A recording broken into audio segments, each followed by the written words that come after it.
Chilling tales for dark nights.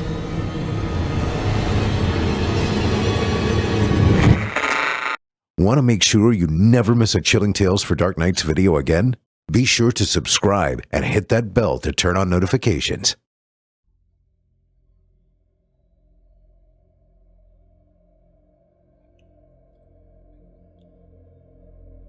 Colin was a truly gifted filmmaker. Still is, technically. Or at least could be. He gave it up years ago after releasing his magnum opus back in college, and the fallout that came about as a result of it. Colin is now a haunted man, both metaphorically and also in a very literal sense. There are, as it happens, actually hard lines one should never cross, even for the sake of art, and Colin, being the aspiring auteur he was at that time, learned this lesson the hard way. For context, he and I were friends in college. Not the best of friends, mind you. It wasn't as though we'd grown up together or had those kinds of bonds where you'd trust the other person with your very life. But having met in our introductory film class during our freshman year, we found we had a lot in common in regards to our tastes in film and entertainment. Both massive horror fans. We'd often partner up for class assignments, producing short films with he as the writer, director, and editor, and myself taking on the dual roles of director of photography and sound. If you're not familiar with what these roles are, it pretty much means that Colin was in charge of the story, the direction, and the final cut of whatever short pieces we were making, while I was charged not merely with shooting and recording the scene's audio and video, but deciding upon the best ways to do so. You'd be surprised to see the kinds of art two motivated people can make with a cast of actors from a drama school you can pay with potato chips and soda. Colin was, for his age, already becoming the film student equivalent of a prolific filmmaker. If he wasn't in class, he was almost always writing, shooting, or editing shorts for YouTube. Most of them were little more than editing exercises for him, learning new tricks in Adobe to blend scenes, add effects, and, in general, polish up what would otherwise be seen as pure amateur backyard productions. He would frequently say that in addition to the practice, he also managed to make his beer money through ad revenue. Though, between the often dark content he would produce and the sheer amount of spare cash he'd often have, it was pretty clear that Colin likely enjoyed substantial financial support from his parents, as was the case with many of our classmates.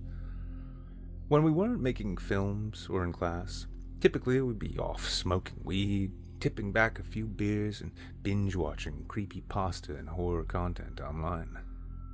The consummate artist, Colin would often sneer at many of the web series we'd end up watching, commenting on the poor pacing, shoddy homespun costumes and props, and, of course, the blood.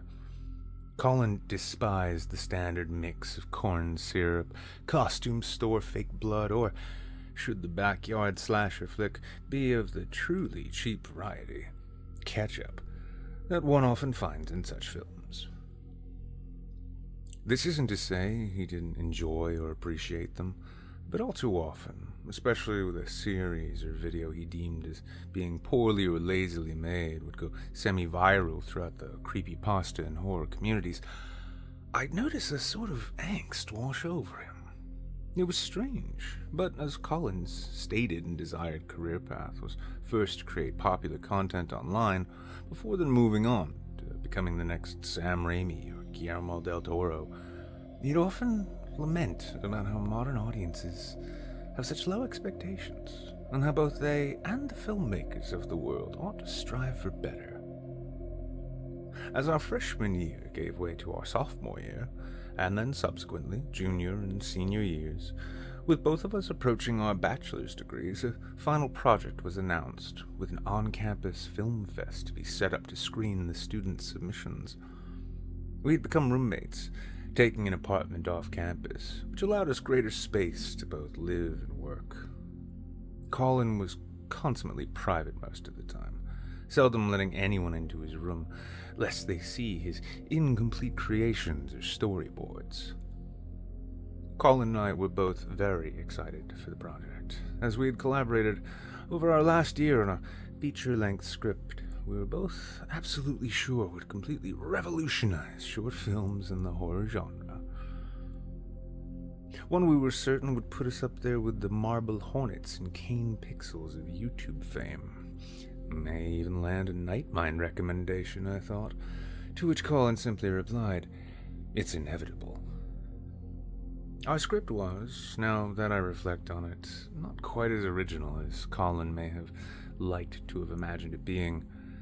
It began, much like many other creepy stories do, with his stroll in the woods. I remember now telling him how, given how played out and common that opening is, that maybe we ought to try something new. A new environment for our doomed protagonist to linger in before the terror descended. The terror in this case was a newly created cryptid, which, for those who are not familiar, are the mythical and legendary creatures of the wild, such as skinwalkers, wendigos, and even Bigfoot. Oftentimes, characters such as Slender Man, the Babadook, and the Rake are classed as such as well. Fundamentally, it's simply a monster for a story. Colin had created a new monster, one he called the Accuser. The idea behind the Accuser was something almost like a weird mix of Edgar Allan Poe and H.P. Lovecraft. An entity from long ago who would judge the sins of any who came across him with excessive condemnation for the slightest of deviations from what it is deemed to be a righteous and moral path. Not some grand eldritch god thing. Colin had mocked up several sketches outlining what he desired the creature to look like. It was a tall and thin character with leathery gray skin, slits for eyes, and a lipless mouth. No hair or fur, who stood about 9 feet tall. His fingers were like swords, which he would use to disembowel anyone he came across, first reading their thoughts and personal history, and then casting his usually swift and gory judgment. I remember asking Colin if his plan was for us to put together a puppet or suit for a practical effect, but he told me that instead he'd tapped a talented CG artist to help add the monster into the film in post. This made me slightly nervous, as I'm one of those classic film nuts who will go for a goofy-looking puppet over some obvious computer's creation any day. But I trusted Colin, as throughout our time working together, his artistic decisions usually seemed to work out for the best. The most baffling decision on this project, however, was that Colin wanted to cast me in the main role. I told him multiple times I was no actor and felt more comfortable behind the camera and at an editing bay, but he assured me that I would be perfect for the part, as it required little speaking and would rely more on my expression and eyeline for most shots. I should admit I have what I've been told is a very expressive face. Possess a strong jawline, the wider kind of mouth that conveys smiles, smirks, or cringes perhaps a little more than I would like, and larger eyes that I'm told are, as I said, expressive. As the weeks went on, Colin eventually introduced me to the graphics artist who would be making our monster. She was a third-year student studying to be a Hollywood CG artist named Moon. Moon was an eccentric type, which I suppose you'd likely have to be if your work requires you sit at a computer station for hours upon hours on end just to perfect the look of a single object. She was a Korean student who hoped to take her own skills home with the aspirations of working with legendary director Yang Sang-ho, who created Train to Busan. Her dorm room was a mess of old to-go containers, Red Bull cans, and various pieces of computer components I couldn't even try to identify. All along her walls were a mix of movie posters, K-pop band posters, and various sketches of everything from human figure forms and objects such as vases, up through arachnid nightmares and cryptid terrors.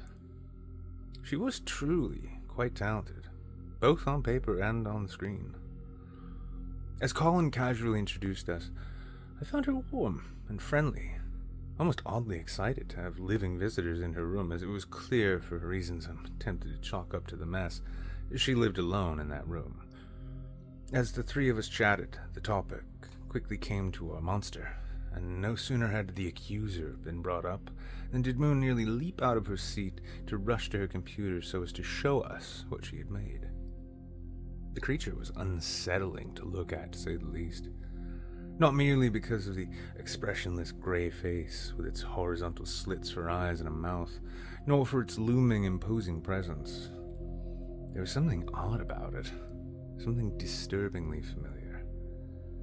Though the creature's head and hands were exposed, the rest of it was garbed in some enormous, thick patchwork cloak of furs and skins.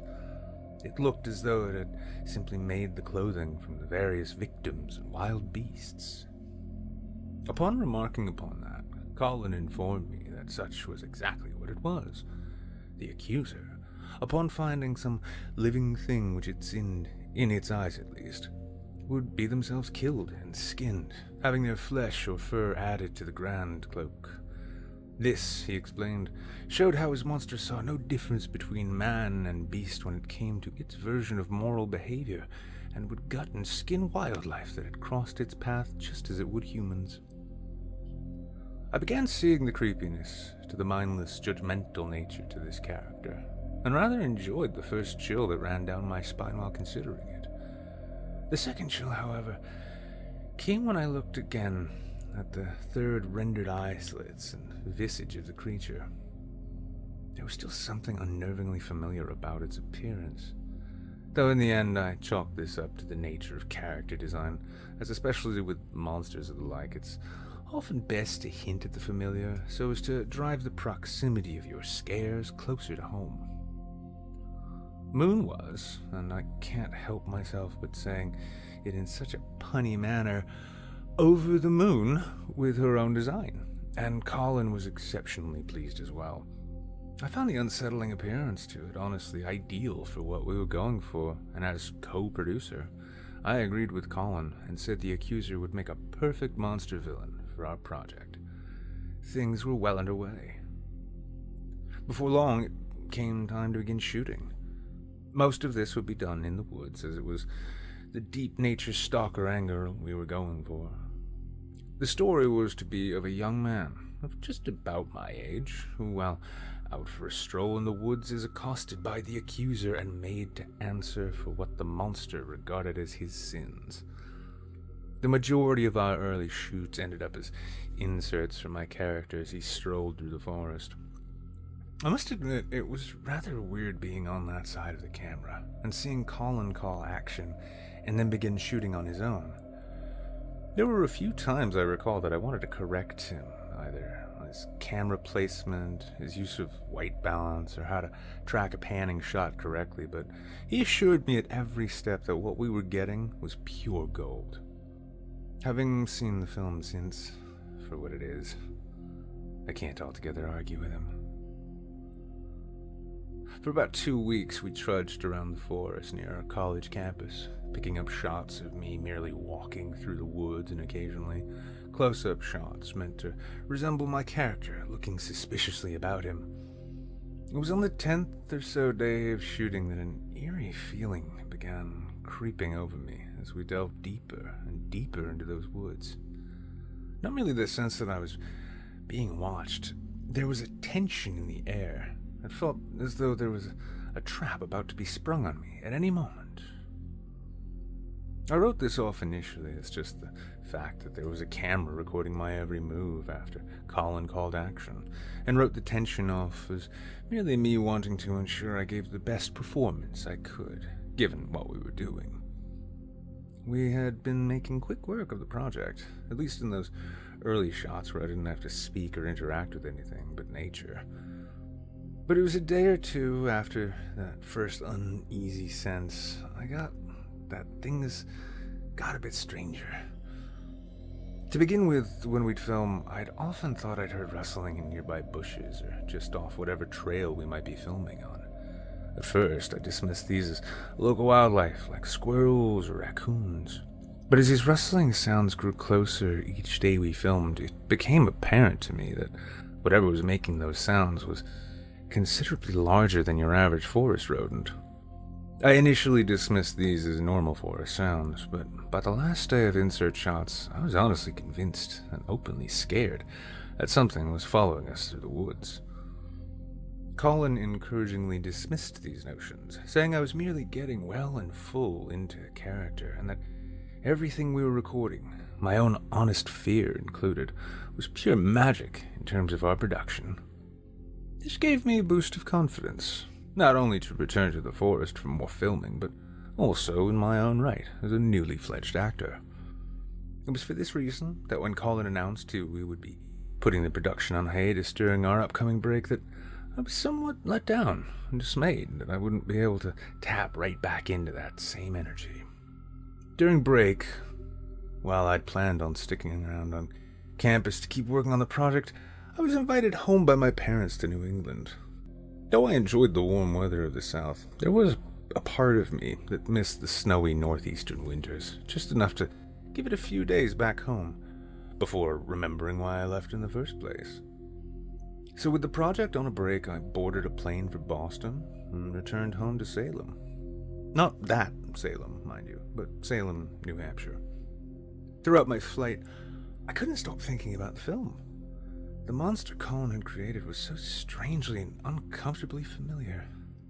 Perhaps it was a vague resemblance to Slender Man, or something of that nature, but the sight of Moon's final rendering, coupled with the increasingly common sense of being stalked through the woods I had experienced, left me spellbound and honestly a little terrified.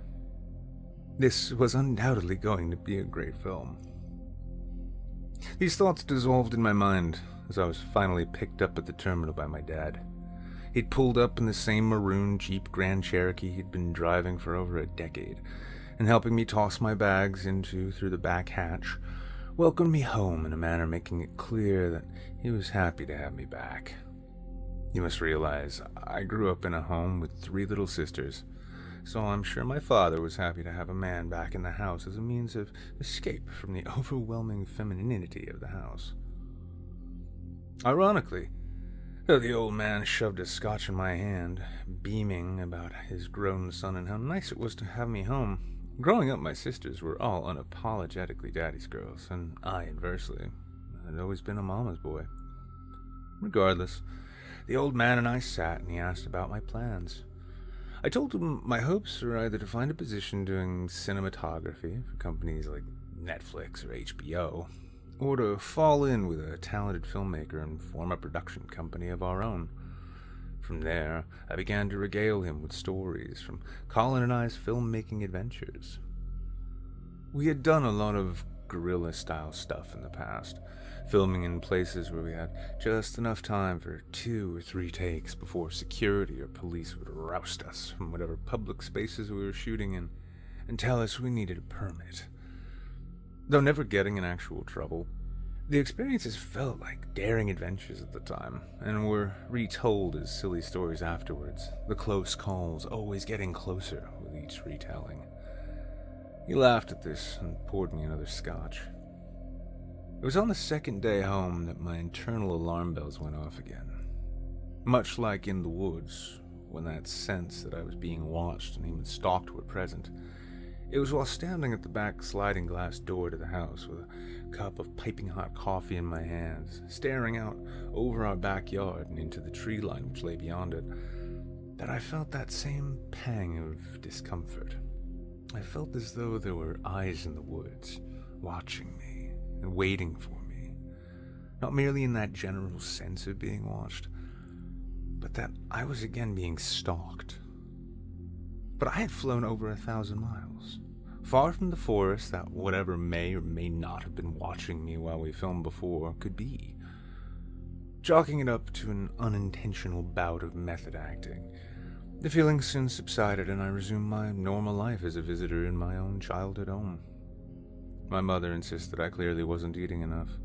My sisters teased me for not going into business, financing, or coding the way their friends and boyfriends had. My dad kept plying me with scotch and cigars, attempting to play up that man's man father and son experience. And I altogether had a lovely time with my family, though a number of times the sight of that wood line at the edge of my parents' property struck me, always leaving me with the sense that there was something watching and waiting.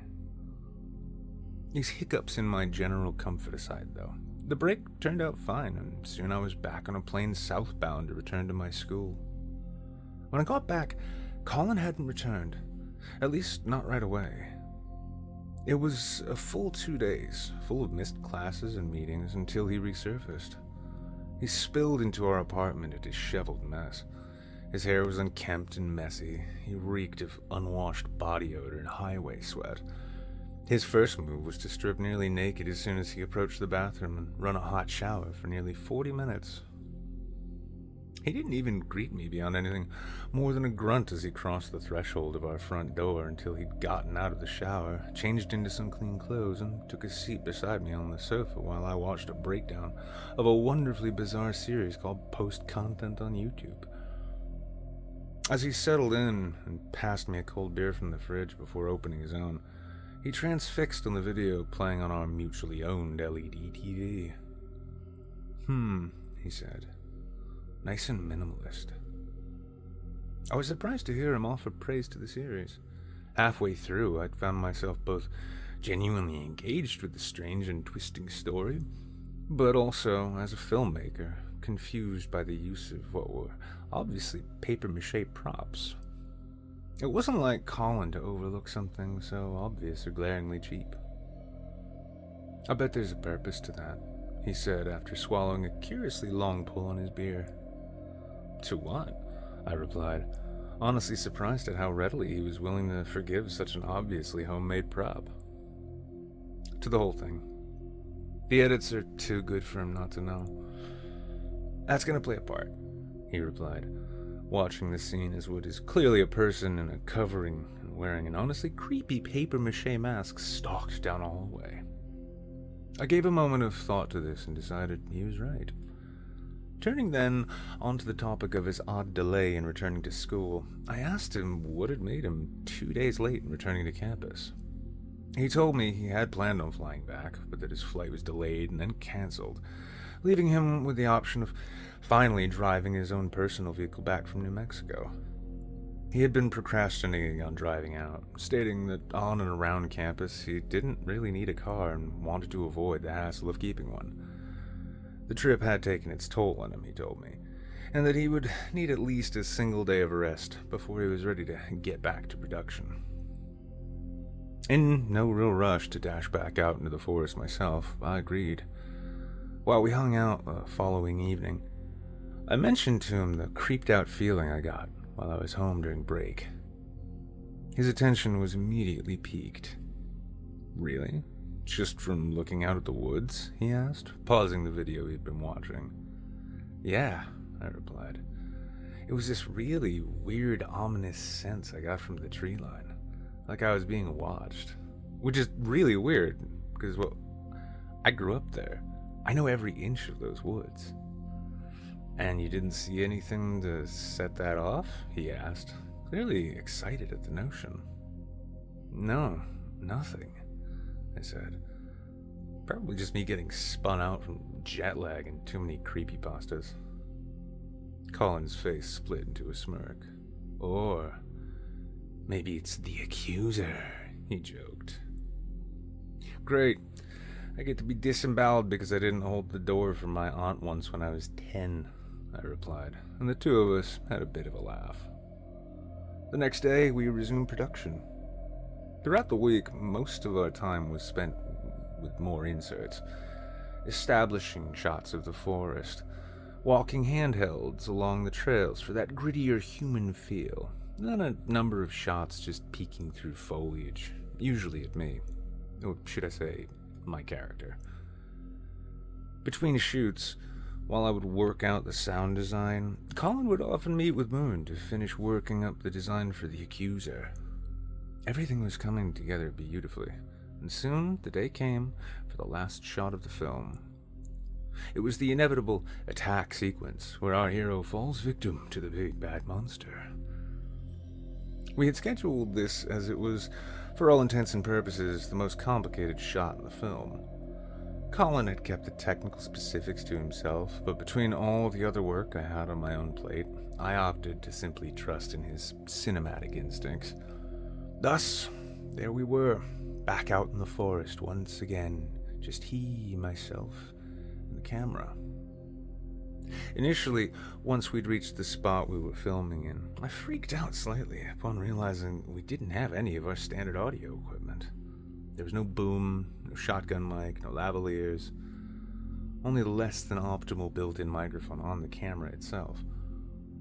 I raised the issue with Colin, but he told me not to worry, stating that any dialogue we might want to throw in could be done in post, and that the scene was likely going to be dominated by the score anyway. Then, rather against my own preference as a cinematographer, Colin decided we would shoot the sequence from static locations, using our primary camera on the trail itself, where the scene was to take place, and a second camera set up for a supposedly candid shot from the woodline. Once the cameras were positioned and rolling, Colin directed me to take my mark a few feet out from both frames, and to wait for him to call action. From there, he grabbed up a gym bag he had brought out with us and slipped behind some thick vegetation, obscuring him completely. After what seemed like 5 or 10 minutes, I called out to him to see if he needed help. Colin didn't answer. His silence was then curiously reflected by the woods around me. I hadn't noticed, but the whole forest seemed to have gone on mute. The birds had gone silent, the rustling sounds of squirrels in the trees had gone silent, and after a moment, I noticed I had as well, and had at some point begun holding my breath. I exhaled, and that was when I heard it, a deep, heavy breathing. It was Colin. Shaking off the strangeness of the situation, I almost laughed and called out for him again. "Hey Colin, come on, let's get this going." My reply came in the form of a nearby bush, the one Colin had slipped behind, rustling. From behind it, I heard him speak. "Action," he called, and so I began slowly walking from off-screen towards my mark. No sooner had I reached it than did Colin, dressed head to toe in a green bodysuit, leap from the bush. It was initially comical to see, and I worried for a moment that I might lose my composure at the sight of it. But as he approached me, I noticed something strange in his hands. Clutched in both hands were what looked like hunting knives, only they were both sprayed green, matching the color of his bodysuit. He stalked menacingly towards me, his green blades in his hands.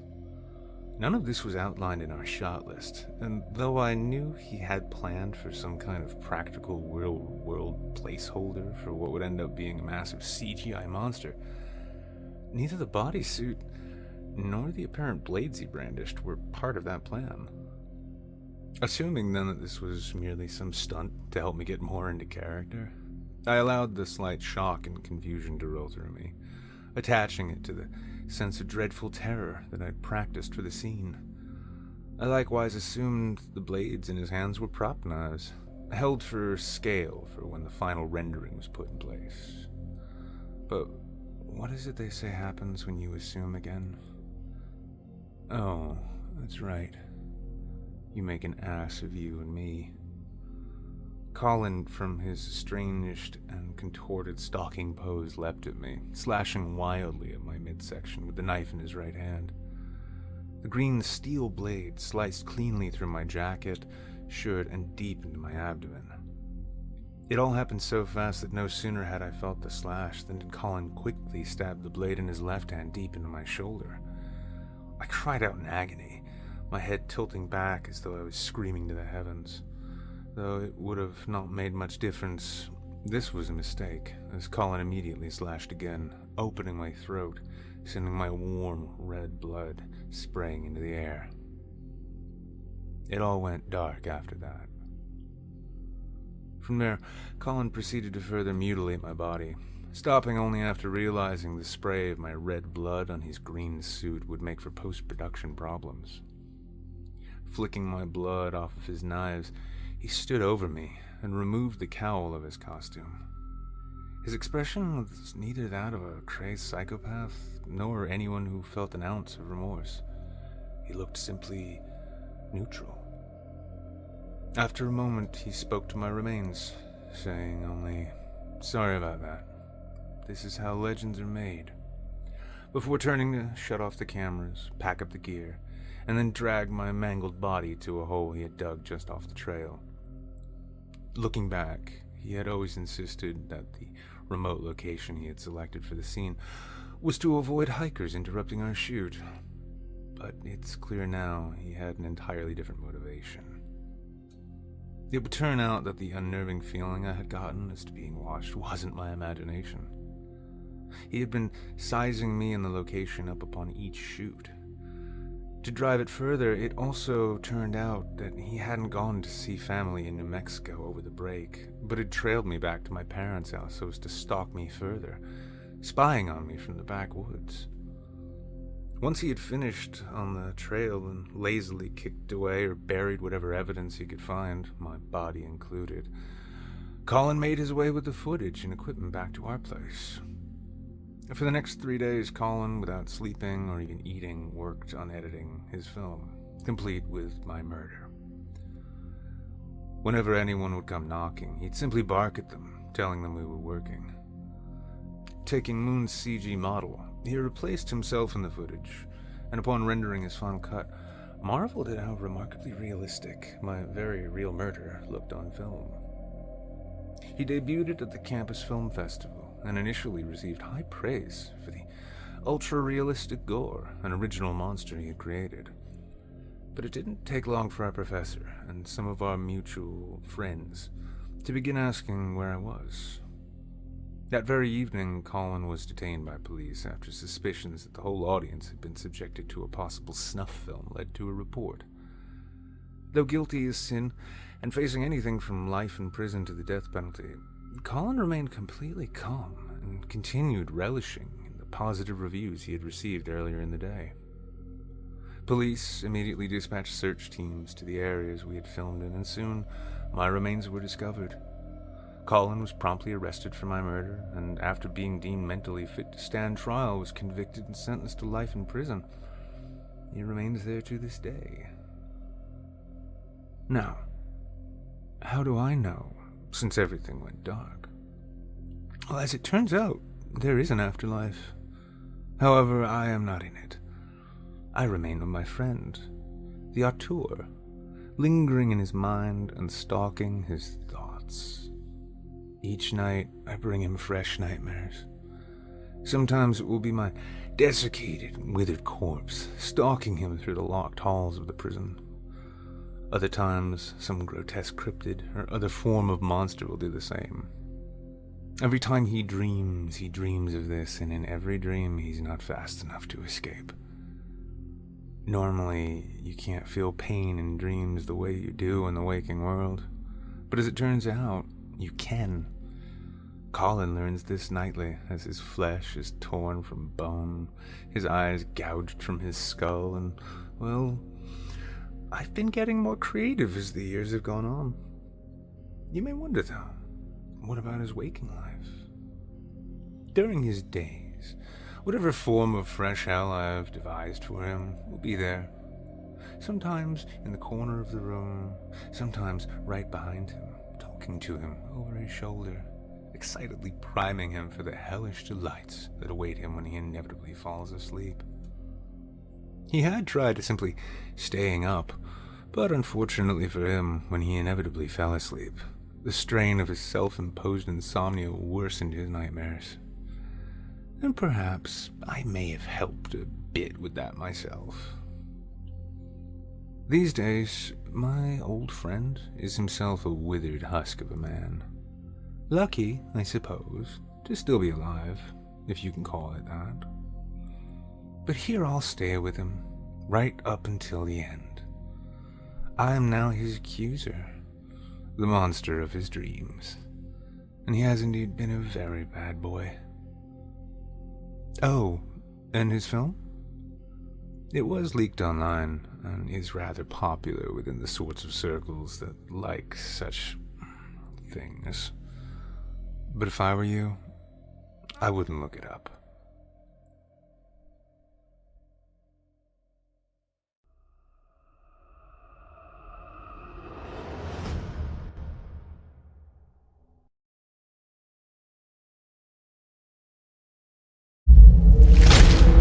Chilling tales for dark nights.